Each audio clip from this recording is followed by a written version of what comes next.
Assalamualaikum warahmatullahi wabarakatuh. Innal hamdalillah nahmaduhu wa nasta'inuhu wa nastaghfiruh wa na'udzu billahi min shururi anfusina wa min sayyiati a'malina. May yahdihillahu fala mudhillalah wa may yudlil fala hadiyalah. Asyhadu an la ilaha illallah wahdahu la syarikalah wa asyhadu anna Muhammadan abduhu wa rasuluh. Allahumma sholli wa sallim wa barik ala Muhammad wa ala alihi wa ashabihi wa man tabi'ahum bi ihsan ila yaumiddin. Amma ba'du. Qala Allah ta'ala fil Qur'anil Karim, a'udzu billahi minasyaitonir rajim. Ya ayyuhalladzina amanu taqullaha haqqa tuqatih wa la tamutunna illa wa antum muslimin. Shadaqallahul adzim. Para jamaah yang dimuliakan oleh Allah Subhanahu wa taala. Marilah kita senantiasa untuk selalu bersyukur kehadirat Allah Subhanahu wa taala. Karena Allah Subhanahu wa taala telah begitu banyak melimpahkan rahmat, nikmat dan hidayahnya kepada kita semua. Sholawat serta salam mudah-mudahan tetap tercurah kepada Nabi kita Muhammad sallallahu alaihi wasallam.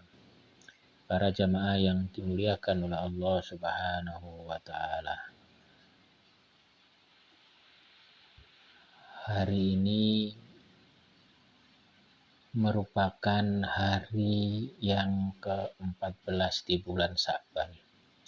Maka malam nanti merupakan malam atau tanggal 15 Sya'ban atau yang sering di dalam tradisi kita disebut malam nisfu Sya'ban. Malam nisfu Sya'ban adalah malam yang mulia menurut sebagian kalangan. Sehingga mereka pun mengkhususkan amalan-amalan tertentu pada bulan tersebut. Benarkah pada malam nisfu Sya'ban punya keistimewaan daripada bulan lainnya? Para jamaah yang dimuliakan oleh Allah Subhanahu wa taala. Bulan Sya'ban secara umum merupakan bulan mulia.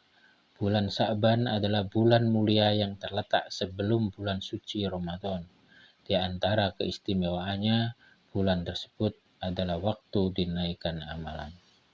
Mengenai bulan Sya'ban, ada sebuah hadis dari Usama bin Zaid. Ia pernah menanyakan kepada Nabi Shallallahu Alaihi Wasallam bahwa ia tidak pernah melihat beliau melakukan puasa yang lebih semangat daripada puasa di bulan Sya'ban. Kemudian Rasul Shallallahu Alaihi Wasallam bersabda, "Dzalika sahrun yaghfulun nasu anhu baina Rajab wa Ramadan wa huwa syahrun turfa'u fihi al-a'malu ila rabbil alamin fa uhibbu ay yurfa'a amali wa ana shaimun." Bulan Sya'ban, bulan antara Rajab dan Ramadan adalah bulan di saat manusia lalai atau disibukkan dengan keduniawian. Wa huwa syahrun dzalika syahrun yaghfulu. Yaghfulu itu artinya sibuk. Yaghfulun nasu anhu. Jadi manusia disibukkan dengan pekerjaannya, dengan urusan dunianya. Bulan tersebut adalah bulan dinaikkan, wa huwa syahru turfa'u fihi al-a'mal, yaitu bulan yang dinaikkan berbagai amalan kepada Allah Subhanahu wa taala, Rabb semesta alam. Oleh karena itu, aku amatlah suka untuk berpuasa ketika amalanku dinaikkan. Hadis riwayat An-Nasa'i nomor 2359. Al-Hafidz Abu Thahir mengatakan bahwa hadis ini adalah hadis hasan. Para jamaah yang dimuliakan oleh Allah Subhanahu wa taala, terkait diangkatnya suatu amalan tidak hanya di bulan Sya'ban, tetapi ada juga hadis yang menyatakan bahwa setiap pada hari Senin dan Kamis amalan seseorang diangkat oleh Allah Subhanahu wa taala. Tu'radu a'malun nasi fi kulli jumu'atin marratain. Amalan manusia dihadapkan pada setiap pekannya atau diangkat, diperlihatkan pada setiap pekannya 2 kali, pada setiap Jumatnya 2 kali, yaumal isnain wa yaumal khamis, yaitu pada hari Senin dan pada hari Kamis.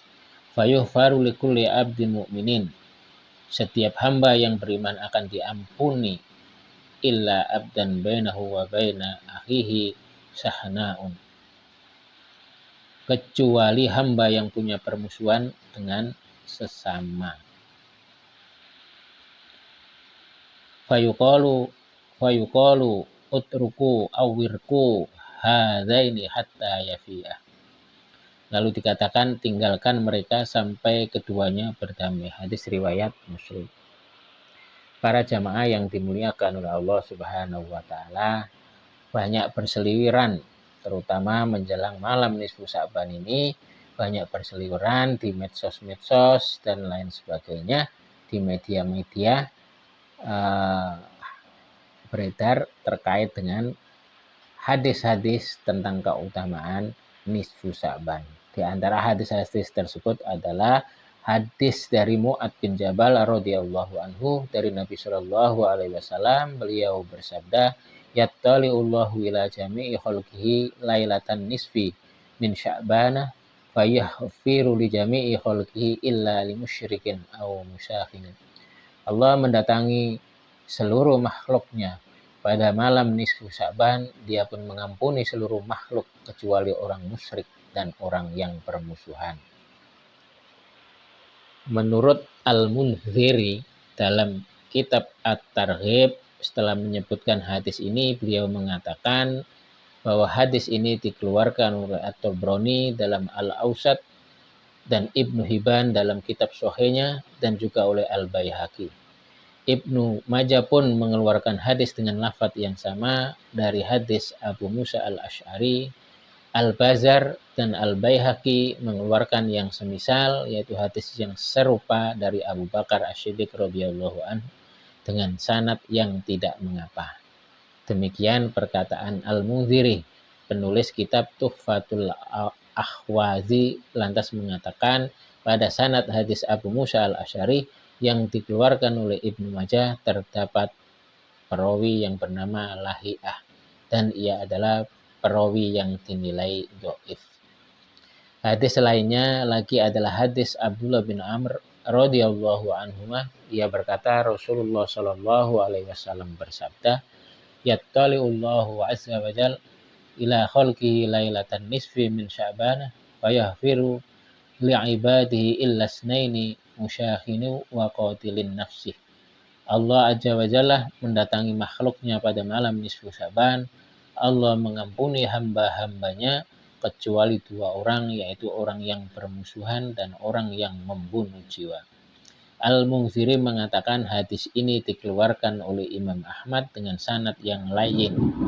Ada perawi yang diberi penilaian negatif atau dijar, namun hadisnya masih dicatat, berarti hadis ini bermasalah.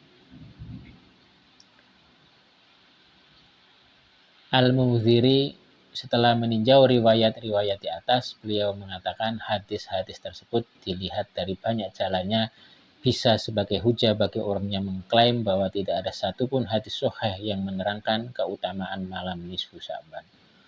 Wallahu ta'ala a'lam.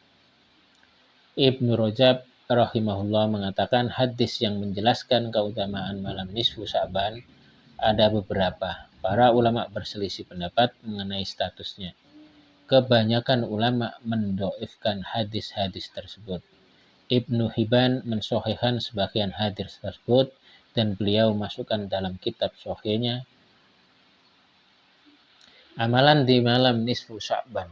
Taruhlah hadis keutamaan malam nisfu Sya'ban itu sahih, bukan berarti dikhususkan amalan khusus pada malam tersebut seperti kumpul-kumpul di malam nisfu Sya'ban dengan sholat berjamaah atau membaca Yasin atau doa bersama atau dengan amalan khusus lainnya. Walau sebagian ulama ada yang menganjurkan sholat di malam nisfu Sya'ban, namun sholat tersebut cukup dilakukan seorang diri. Ibnu Rajab rahimahullah mengatakan mengenai sholat malam nisfu Sya'ban, maka tidak ada satupun dalil dari Nabi Shallallahu Alaihi Wasallam dan tidak juga para sahabatnya. Namun terdapat riwayat dari sekelompok tabi'in, para ulama negeri Syam yang menghidupkan malam nisfu Sya'ban dengan sholat.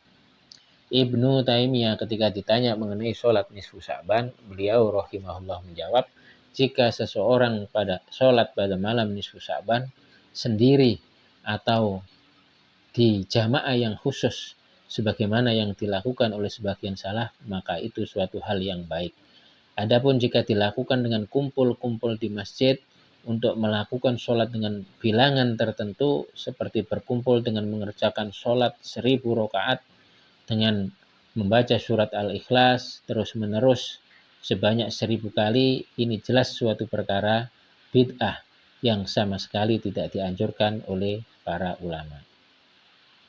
Ibnu Taimiyah juga mengatakan, adapun tentang keutamaan malam nisfu Sya'ban, terdapat beberapa hadis dan asar, juga ada nukilan dari beberapa ulama salaf bahwa mereka melaksanakan sholat pada malam tersebut.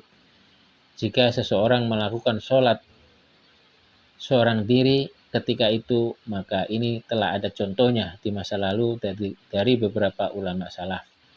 Inilah yang dijadikan sebagai pendukung sehingga tidak perlu diingkari. Para jamaah yang dimuliakan oleh Allah Subhanahu wa taala, maka dari itu menurut Abdullah bin Al-Mubarak rahimahullah pernah ditanya mengenai turunnya Allah pada malam nisfu Sya'ban, lantas beliau pun memberi jawaban pada si penanya, wahai orang yang lemah, yang engkau maksudkan adalah malam nisfu Sya'ban. Perlu engkau tahu bahwa Allah itu turun di setiap malam, bukan pada malam nisfu Sya'ban saja. Dikeluarkan oleh Abu Usman As-Sobuni dalam kitab Iqtihad Ahli Sunnah. Al-Akhili rahimahullah mengatakan mengenai turunnya Allah pada malam nisfu Sya'ban, maka hadis-hadis itu lain, menuai kritikan. Adapun riwayat yang menerangkan bahwa Allah akan turun setiap malam itu terdapat dalam berbagai hadis yang sahih. Ketahuilah bahwa malam nisfu Sya'ban itu sudah termasuk pada keumuman hadis semacam itu. Insya Allah disebutkan dalam ad-du'afa. Cukup perbanyak amalan puasa di bulan Sya'ban. Kalau mau meraih kebaikan, bisa diraih dengan memperbanyak puasa sunnah di bulan Sya'ban. Aisyah radhiyallahu anha berkata, "Fama ra'aitu Rasulullah sallallahu alaihi wasallam istakmala siyama syahrin illa Ramadan, wa ma ra'aituhu aktsaru siyama minhu fi Sya'ban." Aku tidak pernah sama sekali melihat Rasulullah sallallahu alaihi wasallam berpuasa secara sempurna sebulan penuh selain pada bulan Ramadan. Aku pun tidak pernah melihat beliau berpuasa yang lebih banyak daripada berpuasa di bulan Sya'ban. Hadis riwayat Bukhari dan Muslim. Muttafaqun alaih. Para jamaah yang dimuliakan oleh Allah Subhanahu wa taala, pada bulan Sya'ban juga dianjurkan untuk segera melunasi hutang bagi yang punya hutang puasa di bulan Ramadan. Ada sebuah hadis dari Abu Salamah, beliau mengatakan bahwa beliau mendengar Aisyah radhiyallahu anha mengatakan, kana yakunu alayya shaumu min Ramadan famastati'u an aqdiya illa fi Sya'ban. Aku masih memiliki utang puasa Ramadan, aku tidaklah mampu mengkhodonya atau membayarnya, melaksanakan di hari yang lain kecuali di bulan Sya'ban. Yahya, salah satu perawi hadis, mengatakan bahwa hal ini dilakukan Aisyah karena beliau sibuk mengurus Nabi Shallallahu Alaihi Wasallam. Hadis muttafaqun alaih. Para jamaah yang dimuliakan oleh Allah Subhanahu Wa Taala, pada bulan Sya'ban juga kita dianjurkan untuk perbanyak amalan bacaan Al-Quran. Salama bin Kahil berkata, kana yuqalu syahru Sya'ban syahrul qura'ah. Dahulu pada bulan Sya'ban disebut pula dengan bulan membaca Al-Quran. Wa kana Amru bin Qaisin idza dakhala syahru Sya'ban ahlak